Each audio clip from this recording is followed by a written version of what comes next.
Well, hello guys, and welcome back to episode 12 of the Youth Podcast. Woo-hoo! My name is Nathan. I'm the youth worker here at Bourne Baptist Church, and with me today, as always, is Reece, the legend. That's always such a deflating. I know. So deflated. So low energy. Summer, what are you doing to me? There we go. Anyway, Reece, how are you, my friend? I'm very good. How's things keeping? I'm doing all right, buddy. How's things keeping? Keeping fine. Yeah. Yeah. You just got back from a nice holiday, didn't you? I did just get back from a nice Where holiday. did you I go, went Reece? to Caister-on-Sea. Caister? Yes. Is that how you say it? Yeah. Well, it's Caister, but the holiday park I went to is called Caister-on-Sea. Ah. With two hyphens, Caister-on-sea. Very nice. I know. And what was your highlight? That I didn't get to see this guy's face. Wow. Wow. No. No, he was missing me. He actually messaged me and said he was missing me. So you can't even say that. No. I was missing him. My actual highlight was just like being on holiday. Yeah, itself. Just being away, holiday vibes. Because we didn't actually leave the holiday park, which is the first time ever, especially on a holiday. Because we usually, like in Cornwall, we go to this one called Perrin Sands. It's lovely. We're gonna have a gold caravan soon because I'm going in, I think, less than 20 days. I think. Don't quote me. It's going to be a gold one. It's going to be nice. It's going to have a very nice sofa, very nice beds, I hope. Balcony. Very fancy. Makes you so happy. Reece looking forward to it. Is that Cornwall again? Yeah, Cornwall. Nice. I think it's a week away. Nice. Like a week. Yeah. Lovely. Yeah. That'll be good. Very nice. How have you been? How have I been? I've been good, buddy. Looking forward to satellites in a few days. We just had Holiday Club, actually. Just had Holiday Club. Which I missed the third day as well as the Sunday service. Yeah, so we had a Holiday Club here for we had about 50 kids come, didn't we? Yeah. And we did lots of high energy games and drama and high energy. Crafts I did none of the. Actually, no, I did one game. You did one game? I did. What was your one again? Mine was when you had to throw yes. the balls. And you didn't get pied. I didn't. I got so scared because Maddie got on a roller. Didn't she? Yeah. So Reece did a game. To us, I probably gets pied in the face. I probably should have failed because it probably would have been funny if I got pied. Yeah. I mean, you'd probably be laughing your head off. Maddie was one shot away from drawing, in which case I would have got you both pied. Oh. So you just about survived. Why? I mean, for the whole of Holiday Club, I was on the AV desk over there. Yeah, you was doing the tech. Yeah, it's very nice over there. But that was good, yeah. And then I'm off to satellites in a few days, taking a bunch of the young people camping, going to this amazing festival. I'm not going this year, unfortunately. You're not going this year, but hopefully next year. Yes. But My mum did say I can go next year, so. Nice. It'll be really good.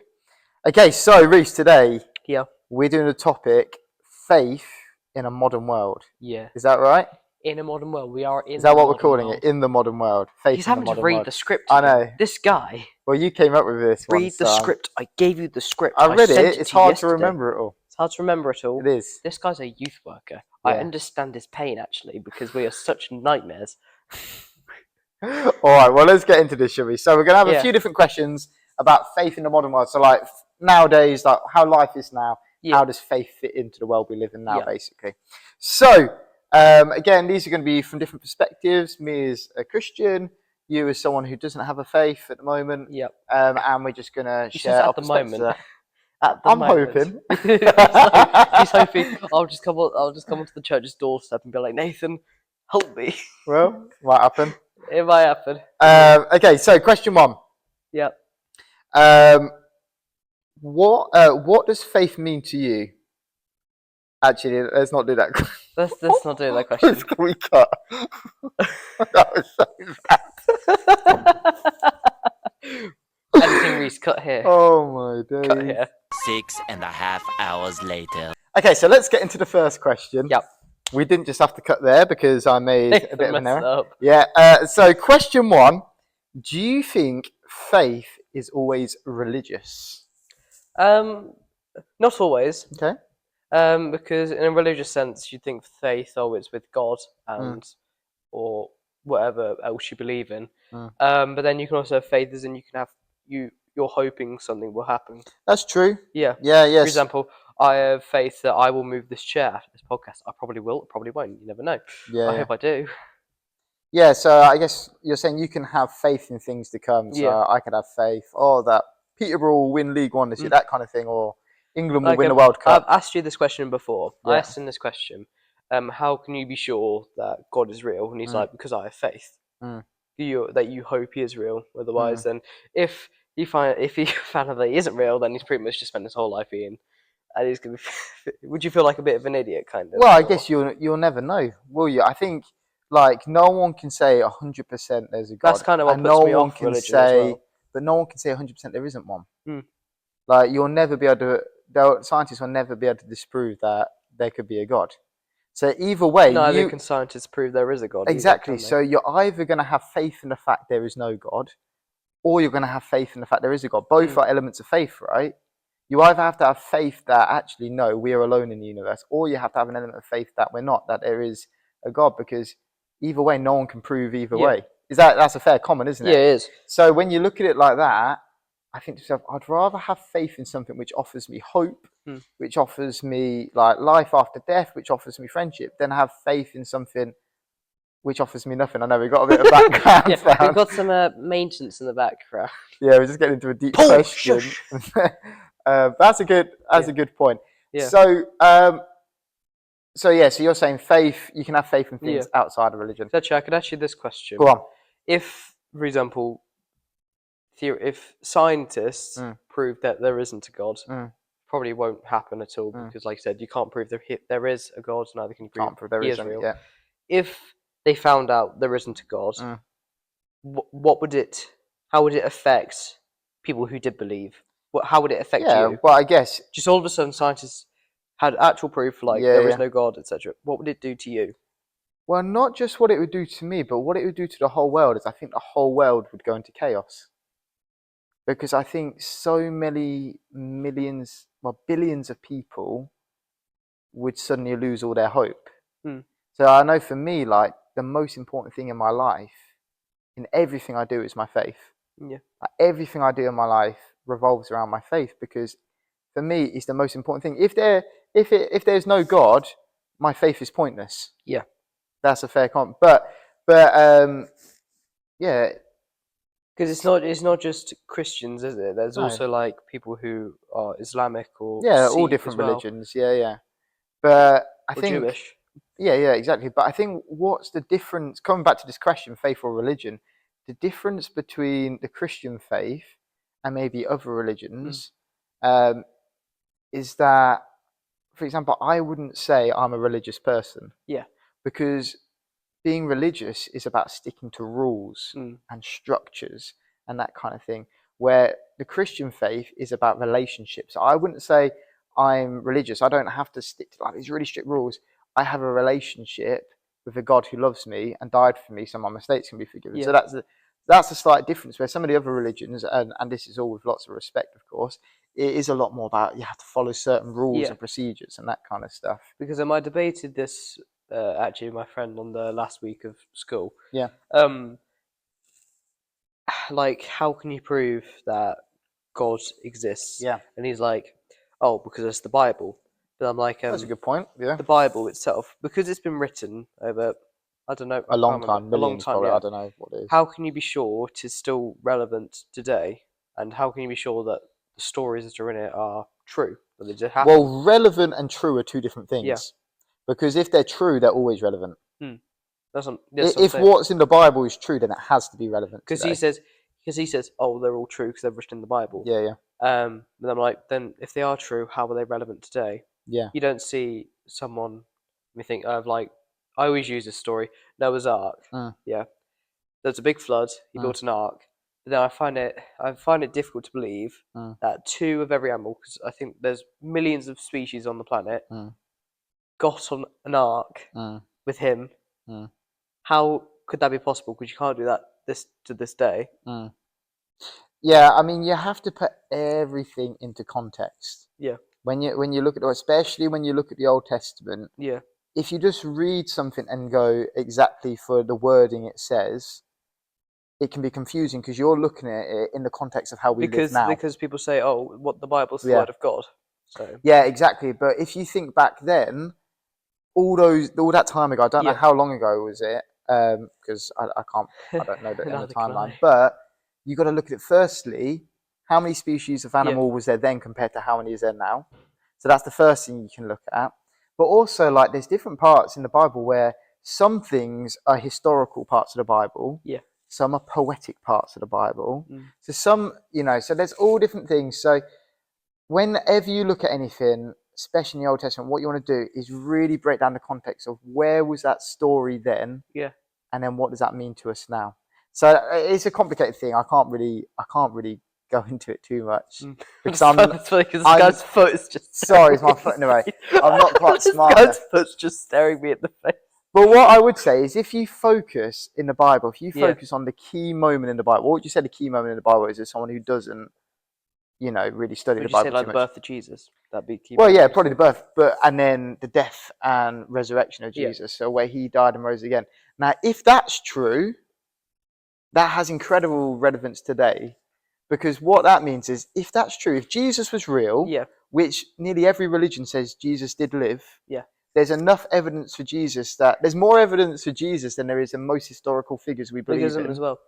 With Jesus, there was proof that he did exist. He was a real person. Scientific proof he did exist.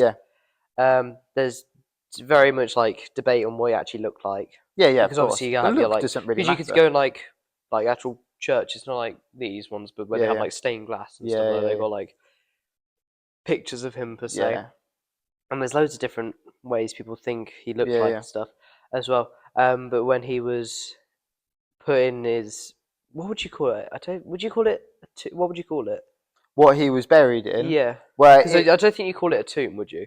Yeah, I think you could call it a tomb, but it was basically cut out of a rock. So there would have been a big rock, and they cut a centre out of it, and then they rolled in front. Yeah. But then, because I debated this with my friend as well. He's like, I said to him, how can you prove his body wasn't just stolen? Because there's obviously been debates on this as well. Because you can't prove that he resurrected. And well, you can if you believe the Bible. If you believe the Bible, but do you know what it said in the Bible about what happened when the stone was rolled in front? No. Is that the Pharisees, which were the people who got Jesus killed, were so worried that his disciples might steal the body and make it look like he rose again, that they obviously, on the stone, they put things in to make it extra secure, so it was almost impossible to move, and they put guards on the front, so the body couldn't be stolen. So you've got this massive stone which can't be moved by one person, or probably even a few people. They've then put extra, they've dug stuff into the side of it to make it impossible to move, and they've put guards to protect it, and yet 3 days later, the stone's been moved, the guards have ran off, Jesus isn't there, and then it says in the Bible that he appears to loads of people over the next 40 days, and that hundreds of people would have seen that Jesus was alive. Now, so, again, if that's true, if that is true, that has incredible relevance to us now, because that means that every mistake you've ever made, everything you've ever felt guilty for, has been forgiven, and that all you have to say is, Jesus, I want a friendship with you, and you get to go to heaven when you die. That's the relevance of what Jesus did back then has on us now, which is pretty incredible if that's true. So, I think it's one of those things, is there's so much evidence for it, which we could break down, but at the end of the day, it is going to come to an element of faith. Do you want to put your faith in something which is full of hope? Or do you want to put your faith in something which has no hope? And personally, the evidence for me as well is what I experienced. I experienced God's love. I've encountered his presence. I've been healed. I feel his love, and living out a relationship with him is enough evidence for me. But that was a deep first question. Did you have anything else you wanted to say there, Reece, before I go on to the next one? You don't have to have anything else. You just look like you were thinking of something. There were obviously some questions as well, because I mainly debate about it. And I do this respectfully with people who are Christian, religious. I try to debate them how they can be sure God exists and stuff, and it's not an attempt for them to not have faith. Well, it's good for you to question as well as you debate these things. So I try to be respectful how I ask the questions, to not make them feel that they are being patronized or something. No, it's good. You're being open, which is good. I think it's good for that we can be open with one another. Okay, Next question. So, do you think faith is something you can grow in or out of? I guess you could do it in both ways Okay. because if you put it into religious context Yeah. or Christian Yeah. If we context, put it in like a if Christian you're, context. for example, you're a baby, you don't know anything at all about religion, do you? No. But as you get older, Yeah. and for example, you get your parents are Christians or something. Yeah. Your parents are Christian, aren't they? Yeah. So you grew up in In a the faith. in a Yeah. Yeah. religious household. So you grew with the faith Yeah. until you are now Yeah. as a youth worker, working at church, Yeah.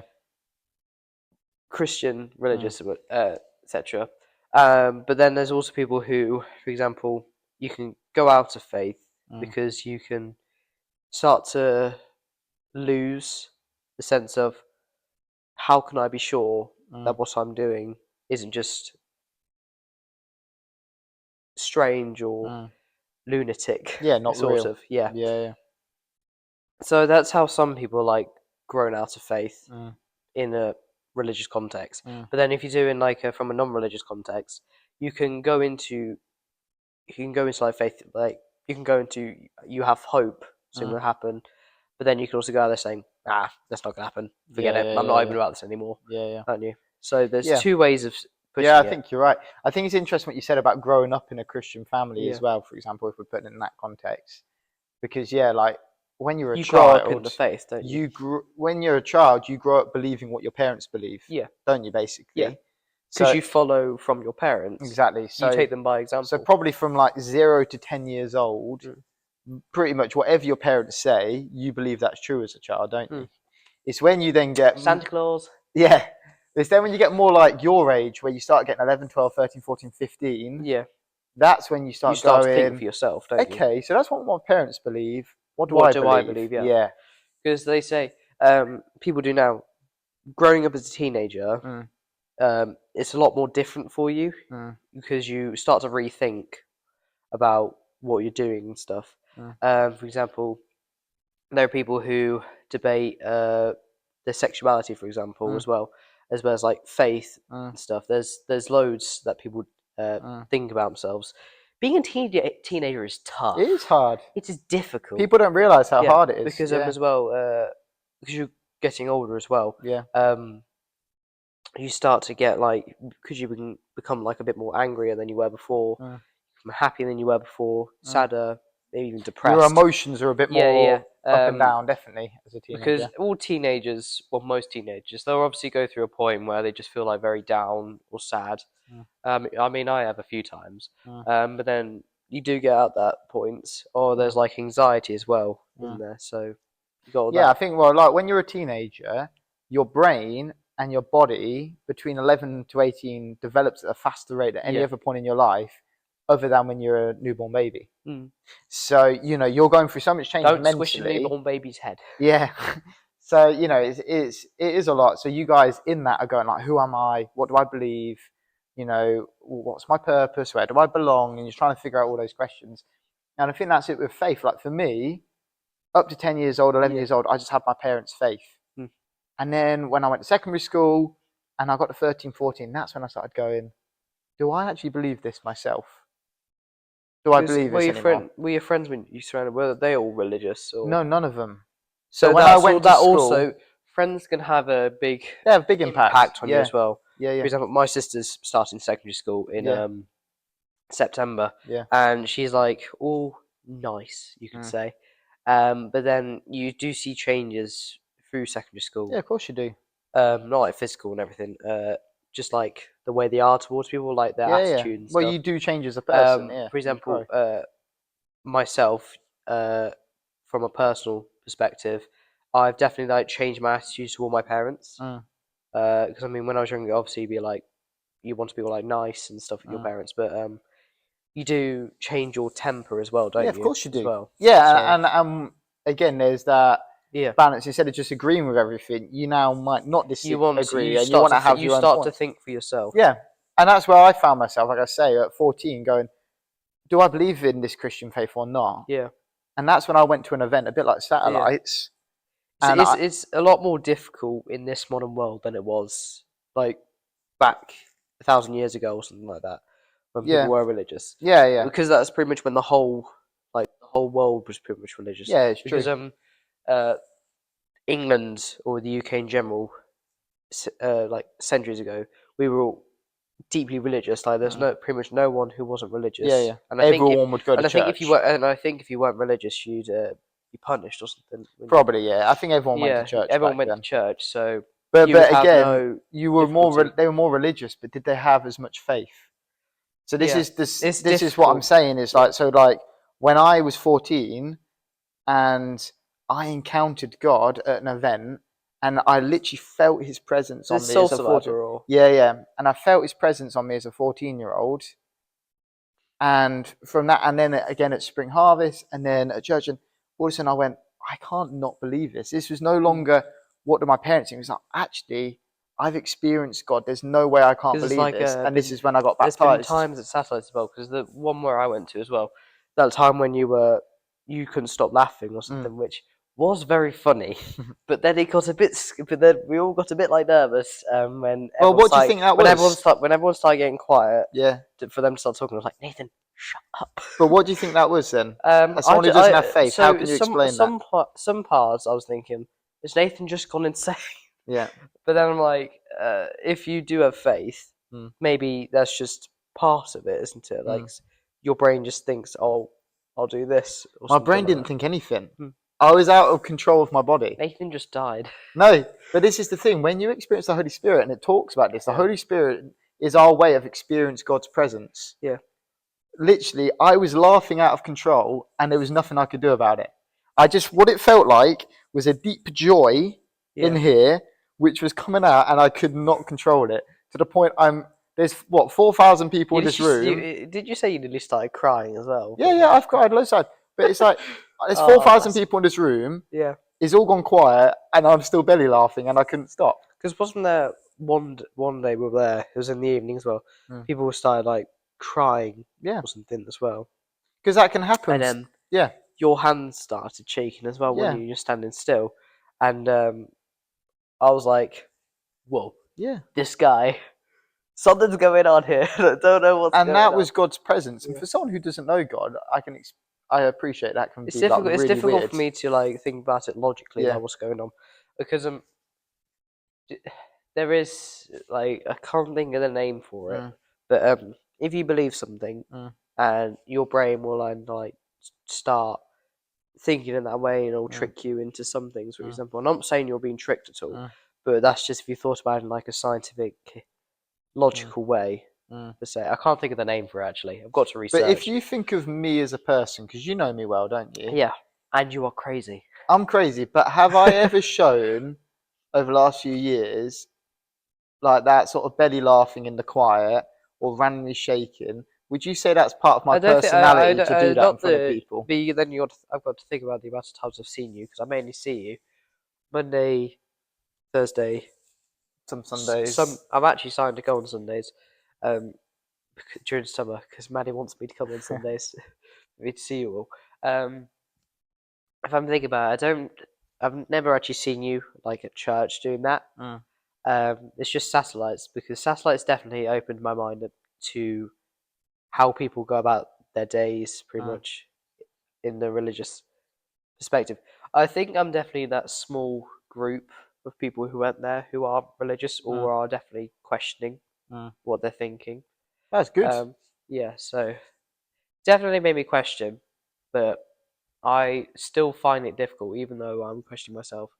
How can I be sure that what I'm thinking is 100% correct? Because the thing about me is I prefer 100% direct, lovely answers. But you can't get them. Yeah. I want a mark scheme, guys. Because like you say, even your stance now that there isn't a God, you don't have 100% answer for that. Yeah. And you can never get it. The only thing I can say, the only reason why for me my faith is I can't say 100%, but I can say 98% is because of my experience with God, and I can't deny them. The fact that my back was healed when it could never be healed, and the doctors couldn't explain it. How can that be anything other than God? They literally said there's no way this can be healed over an operation. Some medical things can be wrong, can't they? They can be. Yeah, they can be. But I've also seen someone get out of a wheelchair who is paralysed, and I've seen on stage someone's leg who is shorter extend to the full length. So these are all things that you can go, what else can that be other than a miracle? Someone pulled his leg went. Yeah. But, do you know what I mean? But Yeah. all right, let's go on to another question because I thought we can keep just we're good at just waffling. We're just good at waffling. It's fun. Yeah. We should just do this one episode. Just waffle. Just give us a topic. Yeah. We will waffle. The waffle episode. The waffle. Yeah. That would be a good episode. And maybe name. we could The eat some waffles as we do it. That'd be quite nice. Yeah, let's do that, guys. Yeah. Waffle episode. The waffle we'll do episode. it next. Not next episode because I think we've got a guest on next episode. We've got a guest next time. Hoo-hoo. Ooh. None of you know who it is. Well, if I did say the name, some of you might know who it is. It'll probably be because episode 14. I think that'll be. We'll call it the waffle. We'll call it the waffle. Nathan, you plan the episode. Okay, I've actually got a game for that already. Anyway, let's move on.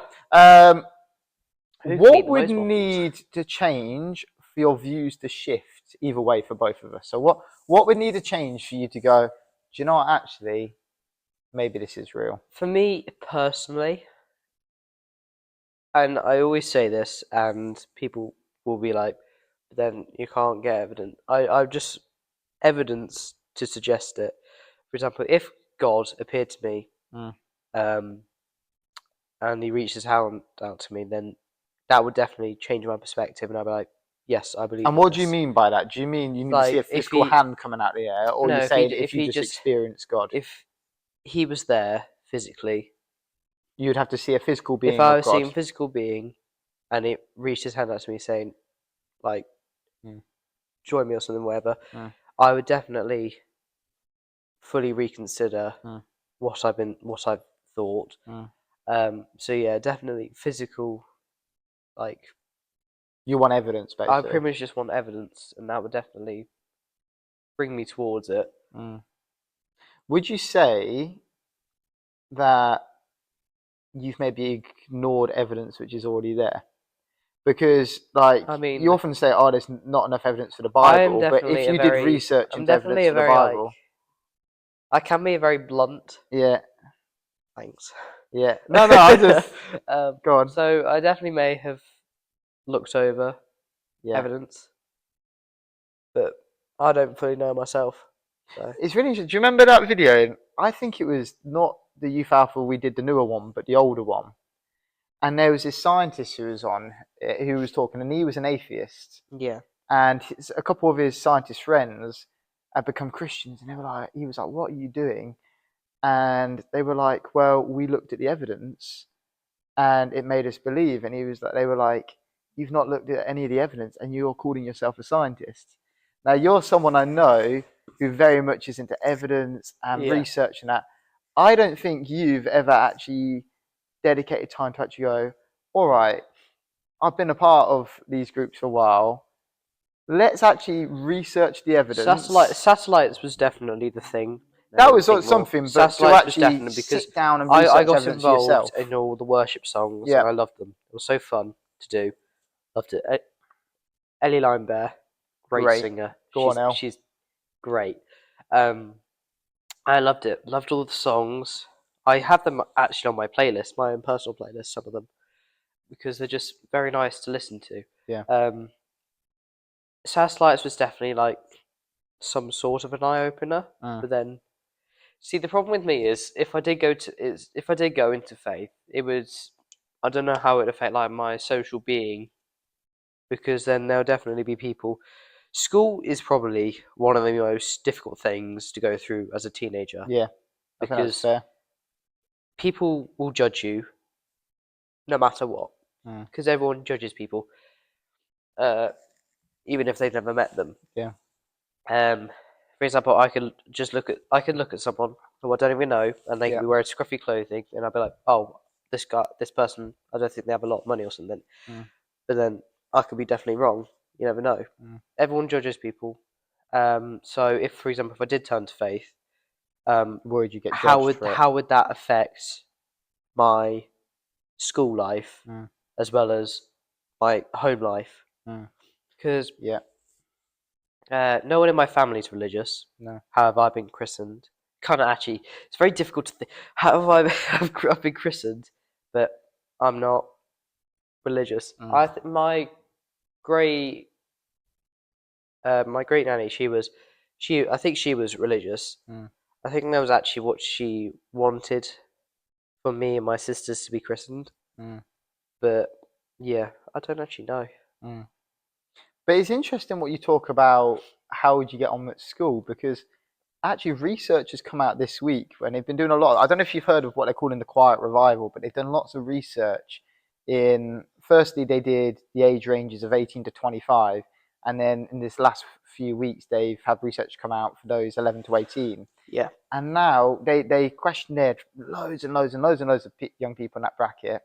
And 65% of everyone they questioned from all different denominations, faith, atheists, absolutely everyone, 65% said they believed that there was a higher power, a higher being. Yeah. And it was something like 63% would describe themselves as spiritual. Not Christian, not saying they believe in Jesus, but 65% said they believed that there was something beyond themselves. That's a big percentage. Yeah. So that would mean actually in your school, being someone who says they don't believe in any God, you're actually the minority right now, if those statistics are true. Then also, which is pretty crazy. What puts me off religion is I have friends at school who are members of LGBT and stuff, and I support LGBT even if I'm not a part of it myself. And from what I've seen people who are evangelical Christians and stuff on TikTok. I've even shown you that one guy. I can't remember his name. Yeah. And they like preach Jesus and stuff and say like, oh, if you do this, you're going to go to hell and that. It puts me off that they think it's right to disrupt people's lives when they just want to be happy, even if there are people who are it and believe in God. Yeah. This is the thing. If you listen to one voice, Yeah, one person I've listened to many other people who have done it. Yeah. Who have preached, and I just think it's wrong because you don't see people who are that just come to a church and start preaching to you, just running in. Yeah. Do you? Yeah. No, that is wrong. But if you go looking for those voices, you'll find them. But you'll find that in any area. Like there's people out there who are just going to preach hate, whether that's in faith, whether that's about literally anything. There are people out there who just want to spread hate. That is just the world we live in. The world we live in is full of hate. Yeah, and then. But one thing I'd say, just on this point before I move on, is one thing I'd say when people say, "What does God think about gay people?" Do you know what my answer always is? What? He loves them. Do you know why he loves them? Because isn't God all loving? God is all. He loves everyone. He loves you, and you don't even know him yet. You haven't said yes to him, but he loves you. He loves everyone. So whether you are gay, whether you're straight, whether you're black, whether you're white, whoever you are, whatever you believe, God loves you. Yeah. God loves you. That's what definitely makes it difficult. We have covered some deep topics there as well. Yeah. Is there any final questions? I don't know how long we've gone on for. We've probably gone on for quite a while. There's no other questions. There definitely will be questions. There's loads of other questions, but yeah. So over this episode, for the audience who hopefully will watch it, we don't know, we just gamble. This episode will also be going on to our new Spotify podcast, which I've set up. So we'll now be doing YouTube and Spotify. So there'll be less like physical games, for example, the hot ones, which we are going to do. We're going to do next episode with next our episode, secret guest. Yes, our secret guest. He's talking a big game with this. Yeah. But so that one won't be going on to Spotify. We don't think. Well, you could put it on, but you won't be able to see the video. I've got to look into that. Yeah. You could always put it on and cut the game out, I guess. Yeah. So obviously I'll put that into this description to go check that out as well. So we're just trying to expand our audience as well by giving people, instead of just watching the physical video, they can just play it, just do other bits, can't they? Go for a run, listen to us on Spotify. Yes, listen to our very, very sweet, exquisite voices. Well, yours isn't sounding too sweet. No, I've got a cold at the moment, guys. I'm suffering here. Yeah, he's Yeah, my box of tissues is back there. I had to hide it before we started this episode. It's back there somewhere. You did well though. I've done well. Because you could have just had like some snot dribbling out your nose this whole time, but you didn't. So you're all right. Right. At least I haven't got a cup of tea with me. That's true. You just keep seeing me just tipping my head back. Yeah, back up there. Yeah. Yeah. But to finish, guys, we hope you found this was helpful. I know we've not done a light-hearted ending. But thanks. But it's great, isn't it, that we've been able to have these chat. Like me and Reece, we love being able to talk about these things, and it's good to explore these things and ask these questions. Take this episode as you will. Yeah. If you are a teenager and you're going through things, just try think about it on your own. But then, obviously, if you need help, go look for it. Yeah, as well. go get support. If you're debating whether you do believe or don't believe, maybe go to, for example, your local church, whatever. Yeah, and if you live in Bourne or in Laquare, come to one of our youth groups. Get in touch. You know, get in touch through our Instagram page. Leave a comment on the YouTube channel. There is loads of support out there for you. Definitely. I mean, I've got Nathan here, so yeah. Cool. All right. Well, any closing comments, Reece? That actually was my closing comment. That was your closing comment. Yeah, way to go, Nathan. You just ruined it all. Oh, sorry. Yeah. Well, my closing comment will be: I hope you all have a great summer, guys. If I don't see you soon, and sending lots of love. Yeah. Bye for now. Podcast.